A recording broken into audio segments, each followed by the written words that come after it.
All right, so we're going to follow up the discussion of the production possibility frontier model, which showed the constraints based on technology, resources, and prices that producers face, with the model of the consumer budget constraint, doing the same thing from the household or the consumer point of view.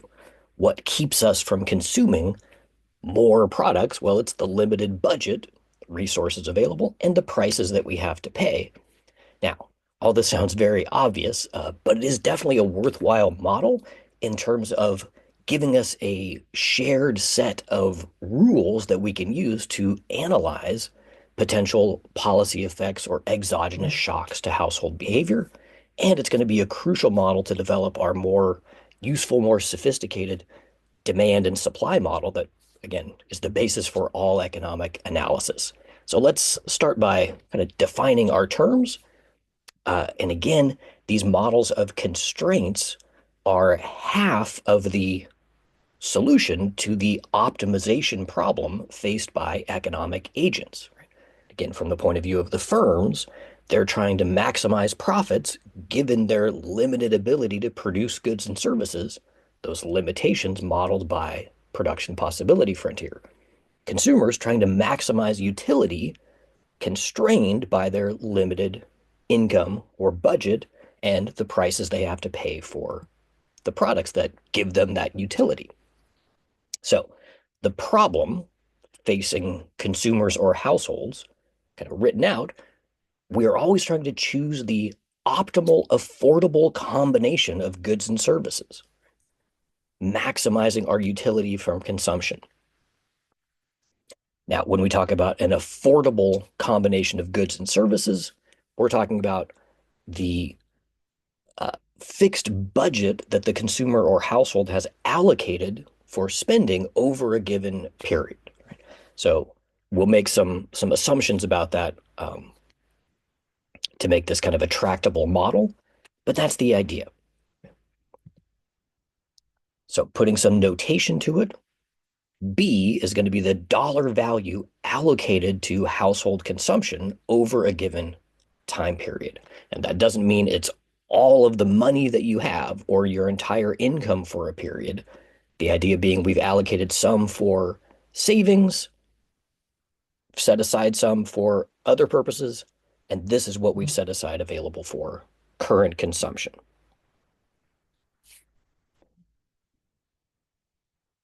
So thinking about the two sides of that equation, what we have available, our budget, and the amount that we're going to spend on products over a given period.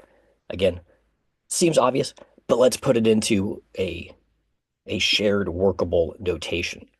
And we'll do this in the most general sense to begin with here.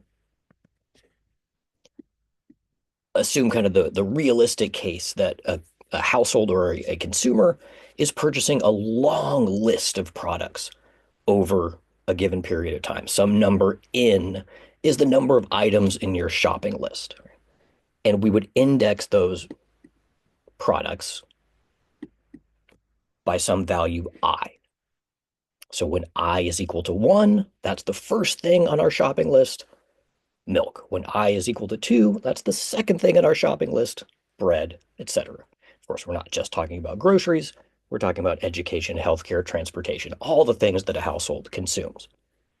And we'll denote the price of each product as P sub I, the price of product I, and the number of units that the household purchases, again, over a specific period of time, Q sub I.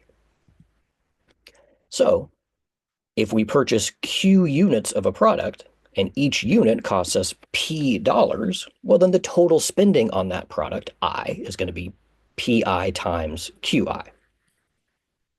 And if we add that up across all the goods, all the items in our shopping list, right, then our total expenditure is going to be that summation from I equal 1 to N of PI times QI. How much did we spend on bread? Plus how much did we spend on milk? Plus how much did we spend on gasoline, et cetera, et cetera.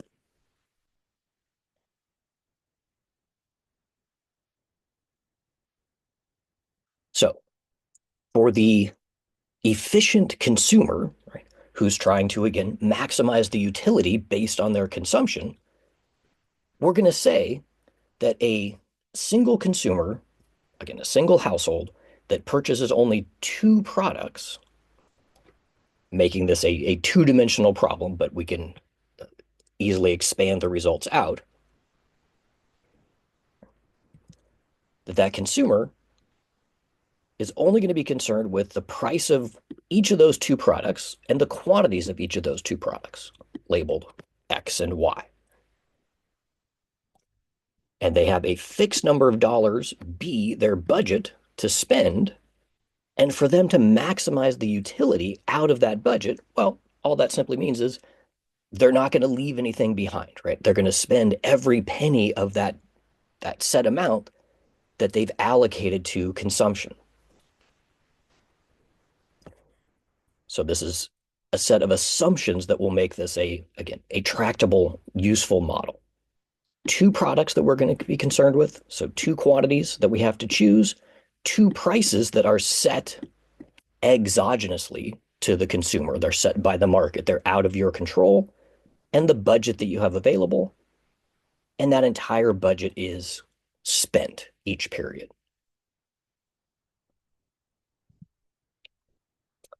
So just doing the math of that assumption, the entire budget is spent on the two products, X and Y, gives us this equation.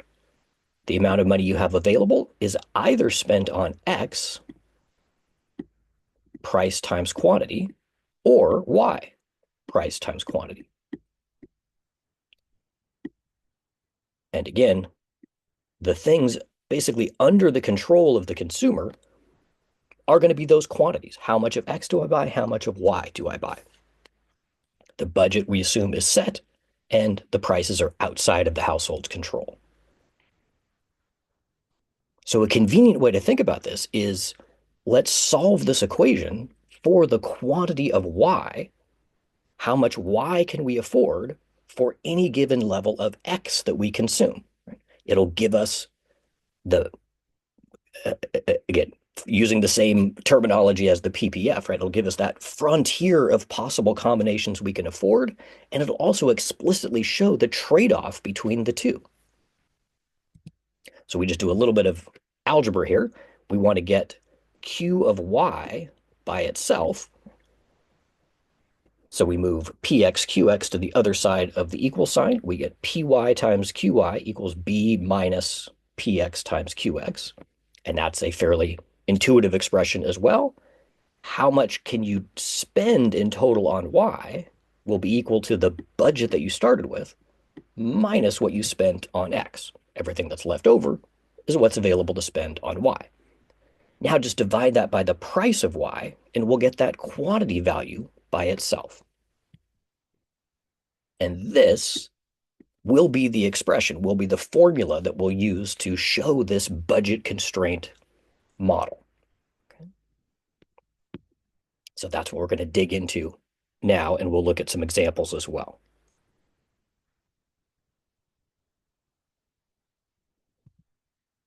So starting with that equation, this does exactly what we wanted it to, right? Shows all the combinations of the two products, X and Y, quantities consumed, that we can afford given the current budget and prices. Now, to start to kind of pick this apart, this first term here, B over Py, keeping in mind that these are both in units of dollars, units of currency, right? How many dollars do we have to spend, the budget? How much does it take to purchase each unit of Y, price of Y, Py?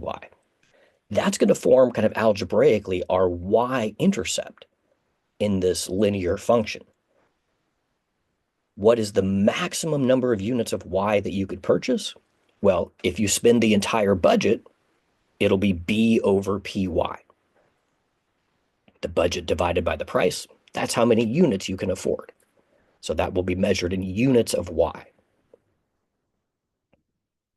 The other, again, more algebraic way to think about that is, if you didn't buy any X, how much Y could you buy? If the X variable is 0, Y will be equal to that value. That'll be that intercept term. your maximum consumption capability in that one sector, that one product. So let's put some numbers to it, make some sense out of this. And again, any of these examples are going to be trivial because we're acting as if our consumer only buys two things. But again, the concepts will expand out.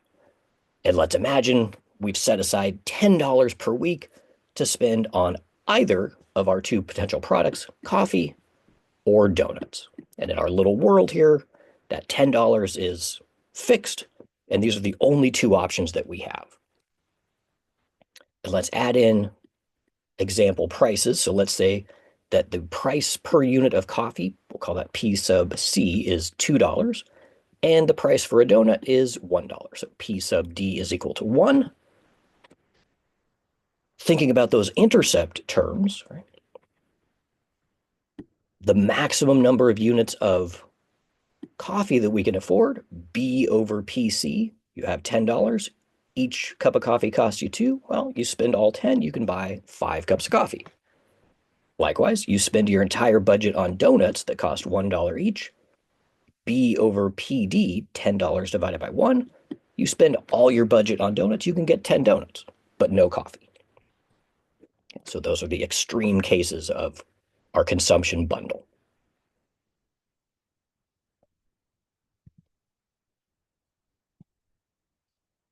So that's that intercept term, the budget divided by the price. Well, what about this other ratio here, the ratio of the prices, PX over PY? Well, this is where things get a little bit more interesting, right? We're very rarely going to be at one of those endpoints. The typical consumer is going to have some combination of X and Y in their optimal bundle. And so we want to think about what are the costs and what are the benefits of moving from one point to another, increasing consumption of X or increasing consumption of Y. And that brings back our very useful concept of the opportunity cost. And that's exactly what this ratio is going to give us. Effectively, the slope of the budget constraint, the rate of trade-off between those two consumption opportunities. Each additional unit of X that you consume is going to reduce the possible number of units of Y by the ratio of prices, PX over PY. For each additional unit of X, the number of units of Y that are sacrificed is going to be based on those price ratios. So think about what's happening. You purchase one more unit of X. How many dollars did you have to give up? The price, PX. How many units of Y could you have purchased with that set of dollars? You divide it by the price. Just like dividing the budget by the price of Y gives you the total amount of Y you could purchase, dividing the dollar value of the price of X by PY, it's the units of Y that are sacrificed. Once again, easier to see with some numbers applied to it. So let's go back to our example and let's have our coffee play the role of our Y variable for the purposes of setting up our equation. Donuts will play the role of X. So our equation solved out, just plugging in C instead of Y and D instead of X. So the total number of units of coffee we can afford is our budget divided by the price of coffee minus the rate of trade-off times the total number of units of donuts we consume. So plugging in our budget of 10 and our price of coffee of 2 and price of donuts of 1 gives us this equation here. QC equals 10 over 2 or 5 minus 1/2 QD.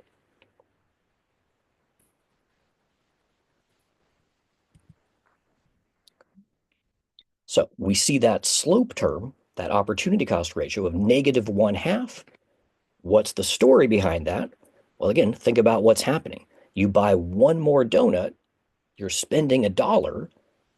Each cup of coffee costs $2, so $1 represents a half a cup of coffee. Every donut sacrifices a half a cup of coffee, that's the ratio or the rate of exchange between the two.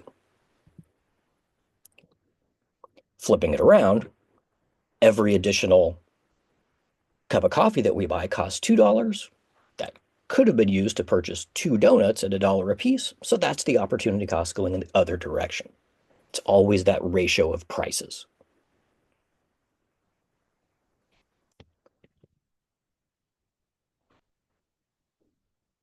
And this goes back again to our production possibility frontier view of the world. Typically, economists like to think of costs not in dollar terms, but in actual activities that are sacrificed. So as a producer increases production in one sector, yes, they're spending dollars to get that output produced, but the reality is they're losing some number of units produced in another sector. Same thing's happening here. Don't think about the dollars that you're losing when you buy whatever, a new video game. It's, well, what actual stuff do I not have because of that purchase?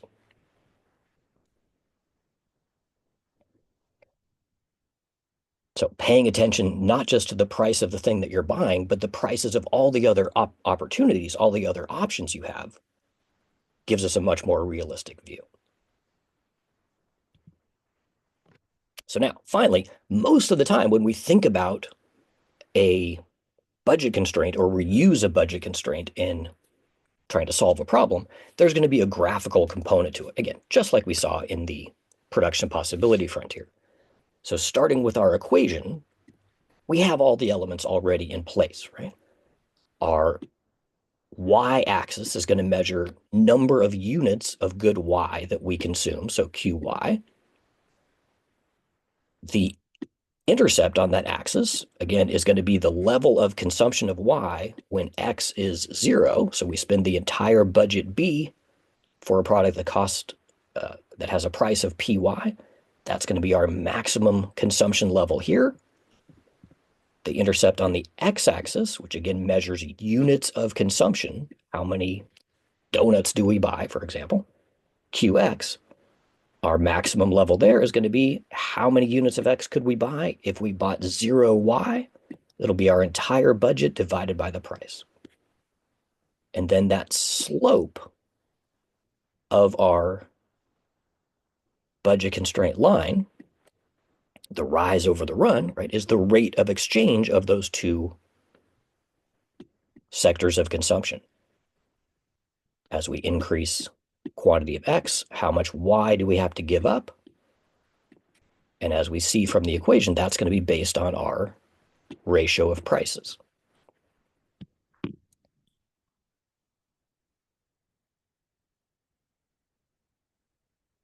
So don't worry too much about this next part, but just to dig in a little bit more, just to make sure this works out into that slope of the budget constraint.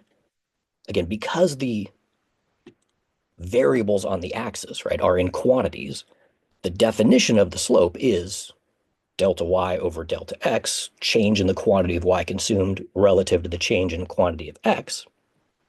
Let's see if we can make this come out to that ratio of prices in a sensible way.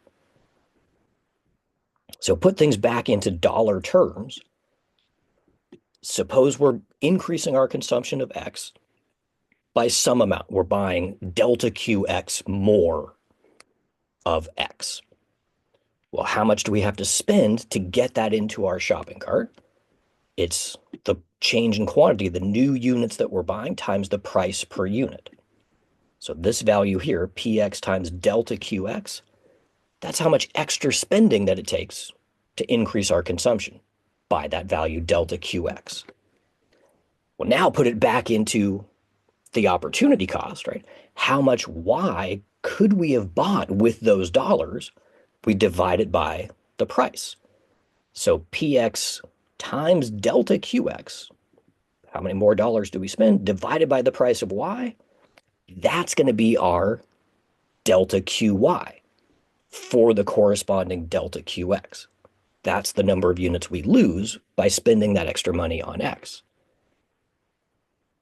So delta qy is this term, and we put that negative sign to indicate that it's going down when QX is going up, right? So negative PX times QX over PY.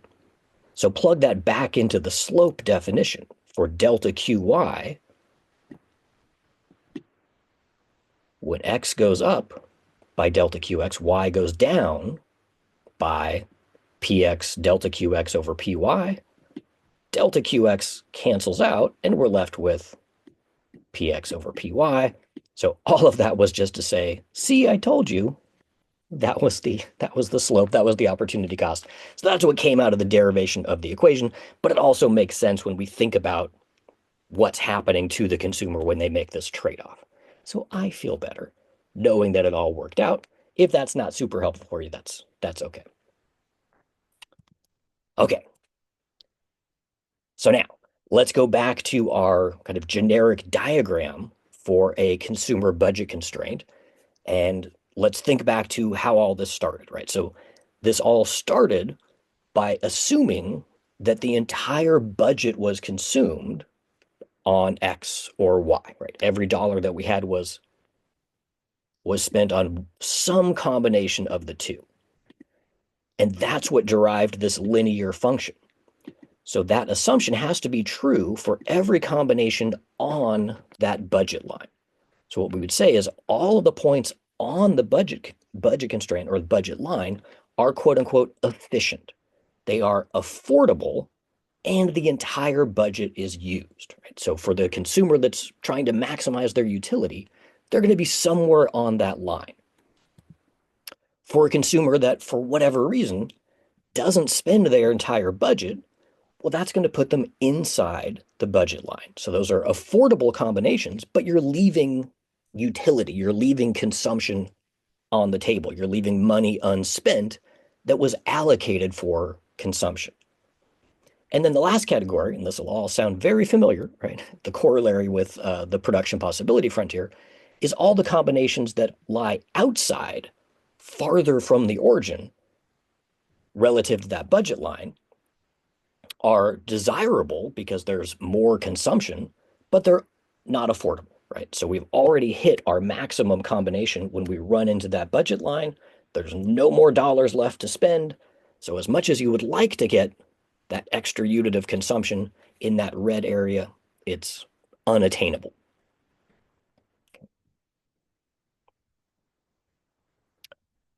So one more time, let's go back and look at our example. We might also see this in the form of a table, right? So what we can do is we should be able to go back and forth between these two things, right? If you're given a budget and a set of prices, you should be able to tell me what the equation is and what all the affordable combinations look like.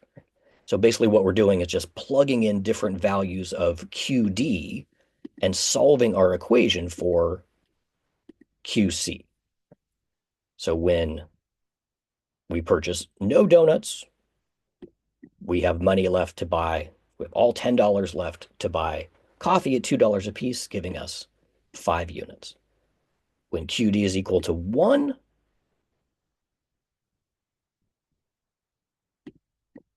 sorry, let's go in units of 2 to make this work out. Sorry, when QD is equal to 2, we're spending $2 on donuts, so that's $2 we're not able to spend on coffee, so consumption goes down to 4. So 5 minus 1 half times 2, 5 minus 1, or 4, etc., etc. Just to pick one more, if we plug in 6, so we're purchasing 6 donuts based on our $10 budget, we'll have 5 minus 1 half times 6, or 5 minus 3, or money available to purchase 2 cups of coffee. So that gives us that 6 and 2 combination, etc., etc. So all of those combinations are putting us on our budget line. And now we have that ability to, again, kind of think this through from the point of view of the consumer.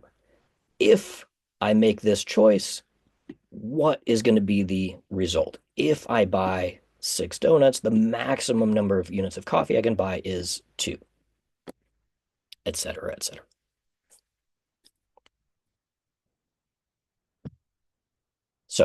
The next phase, which we'll get to in the next section, um, is where we really put this model to work, right? When we say, well, what happens when the price of one product goes up or down? What happens when the budget goes up or down? Consumers are increasing or decreasing their income, their available spending power. How can we model and how can we make predictions on how markets and consumers will react? So we'll pick it up from there next time. Thank you for your patience.